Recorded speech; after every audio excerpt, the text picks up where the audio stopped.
नमस्कार दोस्तों, स्वागत है आपका लियो इंग्लिश हब के और एक लेक्चर में। और आज एक नया टेंस हम सीखने जा रहे हैं, परफेक्ट फ्यूचर टेंस।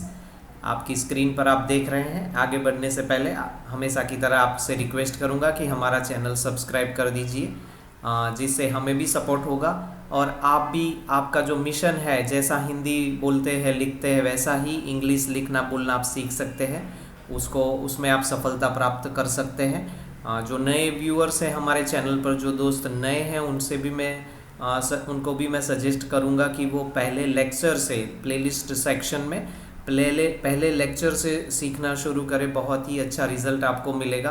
तो आइए, नोवा टेंस आप अपनी स्क्रीन पर अभी देख रहे हैं, परफेक्ट फ्यूचर टेंस यानी पूर्ण भविष्य काल। और पॉजिटिव का फॉर्मूला है subject plus will plus have plus verb 3 plus object. Negative subject plus will plus not plus have plus verb 3 plus object.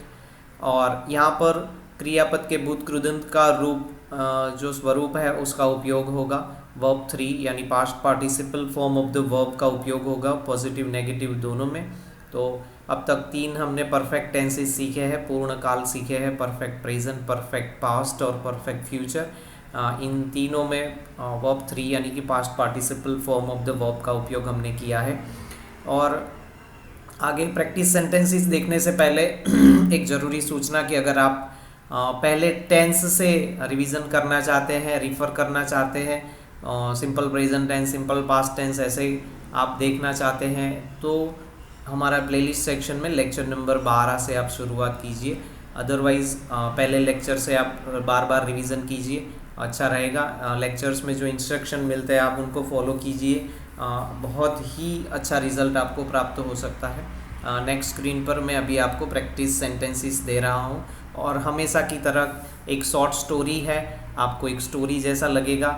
और वैसे ही 10 सेंटेंसेस आज मैं आपको देने जा रहा हूँ। आपको ऐसे बहुत सारे सेंटेंसेस का प्रैक्टिस करना है और जो भी आप सीखे हैं, आप जो भी आपका वोकेबलरी है, जो भी आपका नॉलेज है, आप जितने भी आइडियाज़ जनरेट कर सकते हैं, उतने ज़्यादा से ज़्यादा प्रैक्टिकल सेंटेंसेस आप हिंदी में बनाइए, उसका ट्रांसलेशन कीजिए।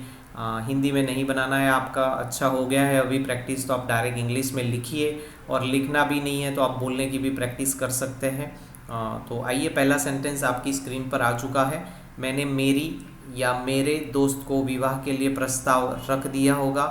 तो लड़का है तो मेरी दोस्त होगा और लड़की है तो मेरा दोस्त होगा। तो मैंने मेरे दोस्त को विवाह के लिए प्रस्ताव रख दिया होगा। I will have proposed my friend to marry me. तो परफेक्ट फ्यूचर टेंस के सारे ही वाक्य होने वाले हैं। और अच्छा, एक इंटरेस्टिंग टॉपिक आज हम कवर कर रहे हैं एक शॉर्ट स्टोरी के तौर पर, तो आपको भी अच्छा लगेगा। और आप ऐसे अनेक सेंटेंसेस बनाइए, किसी टॉपिक पर बनाइए। रोज़मर्रा के जीवन में हम बहुत कुछ बोलते हैं, लिखते हैं, सुनते हैं, है ना, कहीं पर भी सुनने को मिल सकता है आपको, और वो सारे ही सेंटेंसेस आपको आने चाहिए। और हमारा मिशन यही है कि जैसा हिंदी हम कम्युनिकेट करते हैं हिंदी में, वैसा ही इंग्लिश में हमें लिखना बोलना सब कुछ आना चाहिए। कहीं भी अब अगर आपको कोई समस्या है, आप कमेंट सेक्शन में लिखिए, मैं आपको जितना हो सके उतना जल्दी रिप्लाई करूँगा। पहले सेंटेंस की बाइफर्केशन की बात करें तो सब्जेक्ट यहाँ पर मैं है, मैंने। प्रस्ताव रखने वाला कौन है, क्रिया करने वाला कौन है, तो मैं हूँ। तो सब्जेक्ट लिखा है आई, फिर टू बीज का फॉर्म है विल हैव, है ना, परफेक्ट फ्यूचर टेंस है तो विल हैव लगेगा। विल हैव प्रपोज्ड, प्रपोज यानी प्रस्ताव रखना या प्रस्तावित करना, और उसका पास्ट पार्टिसिपल फॉर्म है proposed. I will have proposed my friend, object है यहाँ पर। फिर दूसरा वर्ब है टू मैरी मी, है ना। तो I will have proposed my friend to marry me, I will not have proposed my friend to marry me, है ना। तो शायद नहीं भी किया होगा, कई शर्मीले लोग होते हैं, यहाँ पर नेगेटिव में कोई चेंज नहीं किया, फिर भी हमने सिर्फ नॉट रखकर नेगेटिव प्रस्तुत कर दिया है, क्योंकि रियल कम्युनिकेशन में ऐसा होता है, कई बार कोई शादी का, विवाह का प्रस्ताव नहीं रखता है। तो ये दोनों सेंटेंसेस है। दूसरा सेंटेंस, उसने मुझे गंभीरता से सोचकर जवाब दिया होगा। शी और ही, लड़का है तो ही आएगा, लड़की है तो शी आएगा, जो भी आप सेट कर सकते हैं। शी और he will have replied me after thinking seriously, गंभीरता से सोचकर उसने मुझे जवाब दिया होगा। तो यहाँ पर सब्जेक्ट शी और ही है, फिर टू बी का फॉर्म विल हैव, और वर्ब 3 प्रत्युत्तर देना या जवाब देना यानी रिप्लाई, और रिप्लाई का पास्ट पार्टिसिपल फॉर्म है रिप्लाइड। मैं यहाँ पर ऑब्जेक्ट है मुझे, तो वो ऑब्जेक्ट है।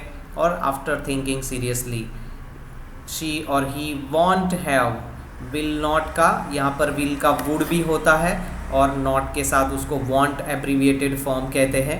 तो she want have replied me without even thinking, तो उसने मुझे सोचे बिना कोई जवाब नहीं दिया होगा, गंभीरता से सोचकर जवाब दिया होगा।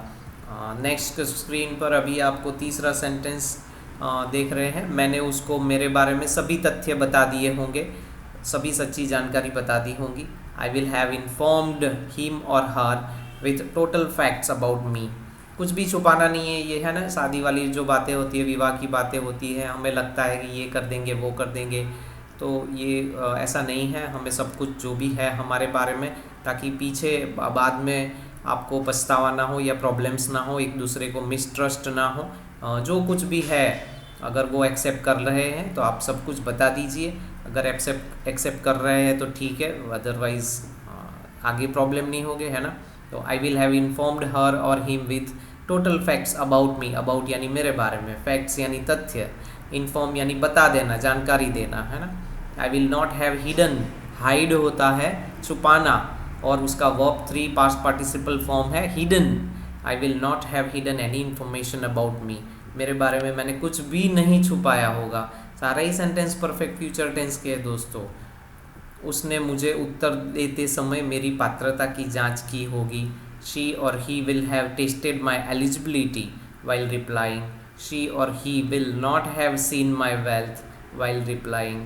तो मेरी पात्रता देखी होगी, वो ज़रूर देखे, लड़का है या लड़की है कोई भी हो, सामने वाले की पात्रता देखकर, उसकी एलिजिबिलिटी देखकर ही हमें कोई निर्णय लेना चाहिए। और ऐसा भी नहीं है कि उसने मेरी संपत्ति, मेरे पास क्या है क्या नहीं है, वो नहीं देखा होगा, और वही होना चाहिए, है ना। वो तो पैसों की बात है, संपत्ति की बात है, तो वो तो कल भी बन सकती है आने वाले भविष्य में, लेकिन जाने को होगा तो वो चली भी जाएगी, तो वो देखकर नहीं करना चाहिए। हाँ, उसकी एलिजिबिलिटी, जो सामने वाला हमारा पार्टनर है जिसे हम जीवन साथी बनाना चाहते हैं, उसकी पात्रता हमें चेक करनी चाहिए, है ना। तो कहीं ना कहीं हम यहाँ पर अच्छे आइडियाज़ इम्प्लांट कर रहे हैं हमारे बीच में, तो जिससे हम एक अच्छा सा हमारा सोच डेवलप हो, और उन्हें हम ना सिर्फ इंग्लिश कम्युनिकेशन के लिए, लेकिन हमारे जीवन में भी उसको हम लागू कर सकते हैं, है ना। 5वां वाक्य, मैंने उसके संभवित ना का मान रखा होगा। ना का जवाब भी आ सकता है, ज़्यादातर तो ना का ही जवाब आएगा। आई विल हैव ऑनर्ड हर और हिज पॉसिबल नेगेटिव आंसर। ज़्यादातर यही होता है कि वो टेस्ट करने के लिए आपको पहले तो ना ही कहेंगे, है ना। तो आपको वो आपकी टेस्ट है पेशेंस की, आपके धीरज की कसौटी है वो। आई will not have dishonoured his और हर नेगेटिव आंसर। उसका अपमान नहीं किया होगा, ठीक है, चलो वो ना भी कह रही है किसी भी कारण से, लेकिन वो ना है तो ना है, बस उससे आगे जिद नहीं है, कोई भी बचपना नहीं करना है ना। निर्णय लेने से पहले हमने माता पिता से चर्चा की होगी। We will have discussed with parents before deciding. We won't have discussed with others before deciding. तो दूसरों से ये सब चर्चा नहीं करनी है, क्या करे क्या नहीं करे। दोस्तों से, वो भी इमेच्योर है, उन्हें भी अनुभव नहीं है। मम्मी पापा भले हमें थोड़े कठिन लगे या स्ट्रिक्ट लगे, लेकिन उनसे ही हमें चर्चा करनी चाहिए, या फैमिली में चर्चा करनी चाहिए, है ना। बाहर किसी से चर्चा नहीं करनी है, और उनकी अनुमति होनी चाहिए दोनों परिवारों की। 7वां वाक्य, हमने एक दूसरे को सोचने के लिए समय दिया होगा। ईच अदर यानी एक दूसरे को, तो we will have given each other time to think, है ना। यहाँ पर 2 क्रियापद है, वी हम सब्जेक्ट है, will have given each other time to think, है ना, सोचने के लिए समय, तो टाइम टू थिंक यहाँ पर है। We will not have given each other deadlines to think. कोई डेडलाइंस नहीं होती कि भाई इतना टाइम हो गया, इतने दिनों में जवाब दे देना, या नहीं क्यों आया जवाब तुम्हारा, ऐसा नहीं हो सकता। वो जो भी है आपको देखना है, लेकिन कोई भी यहाँ पर डेडलाइंस नहीं हो सकते, है ना, लड़का हो या लड़की हो। दोनों परिवार हमारे विवाह के लिए मान गए होंगे, और ये बहुत ही इंपॉर्टेंट है। Both families will have agreed for our marriage. तभी हमें करना है, हम इतने बड़े नहीं हुए हैं अभी भी, है ना। Both families want have agreed for a court marriage, और वो कोर्ट मैरिज के लिए अग्रीड शायद नहीं हुए होंगे, है ना। तो पॉजिटिव नेगेटिव में देखिए, आप एक ताल आपको यहाँ पर मेल खाता है और अच्छे से हम इसमें कम्युनिकेशन कर पा रहे हैं। और हिंदी में ही कहीं ना कहीं हम दोस्तों से जब बातें करते हैं, कम्युनिकेशन करते हैं, जॉब्स पर, वर्क प्लेस पर, ऐसे ही बातें होती है, पॉजिटिव नेगेटिव दोनों होता है उसमें, है ना। तो बहुत ही अच्छी बात है अगर इसको आप ग्रास्प करते हैं, कैचअप करते हैं और ऐसे अनेक सेंटेंसेस बनाते हैं, आपके लिए बहुत अच्छी बात होने वाली है। मेरे माता पिता ने परंपरागत विवाह का आयोजन कर दिया होगा। My parents will have arranged a traditional marriage. My parents will not have arranged an expensive marriage, है ना। एक्सपेंसिव वन यानी जो खर्चीली शादी है उसकी बात हो रही है यहाँ पर। तो भले खर्चा ना करें, लेकिन मम्मी पापा, परिवारजनों की हाजिरी में, उनकी उपस्थिति में हमारी शादी या हमारे विवाह होने चाहिए। बहुत अच्छी बात है, उनके आशीर्वाद ज़रूरी है दोस्तों। मैंने विवाह को बड़े उत्तरदायित्व के रूप में समझ लिया होगा। I will have understood marriage as a big responsibility. कई बार ये होता है कि हम बहाव में, आवेश में आकर जल्दबाजी में निर्णय लेते हैं, लेकिन ऐसा नहीं है। जो भी निर्णय ले हम, हमारे ही जीवन का है, हमें सोचकर और आगे जाकर जिम्मेदारी हमारी बढ़ने वाली है, हमारी रिस्पॉन्सिबिलिटी बढ़ने वाली है, उस हिसाब से हमें डिसीजंस लेना चाहिए और शादी के लिए आगे सोचना चाहिए या किसी को प्रपोज करना चाहिए। तो 10 वाक्य आज के आप लिख लीजिए, अच्छे से प्रैक्टिस करिए और अनेक वाक्य ऐसे बनाइए। और कहीं भी आपको कुछ भी समस्या है तो मुझे कमेंट में लिखिए, कमेंट सेक्शन में। मैं आपको जितना हो सके उतना जल्दी जवाब दूंगा। तो दोस्तों, मैं आशा रखता हूँ कि आपको ये लेक्चर बहुत ही अच्छा लगा होगा। हमारे लेक्चर को लाइक करना मत भूलिए, कमेंट करना मत भूलिए और हमारी चैनल को सब्सक्राइब करके अपने दोस्तों और परिवार में शेयर भी कीजिए। उनको भी मौका मिलना चाहिए कि वो अच्छे से अच्छा कम्युनिकेशन इंग्लिश में सीख पाए, जो आज के समय की नीड है, ज़रूरियात है ना। तो अगले लेक्चर में कुछ और अच्छी जानकारी के साथ हम वापस लौटेंगे। तब तक धन्यवाद। Thank you very much.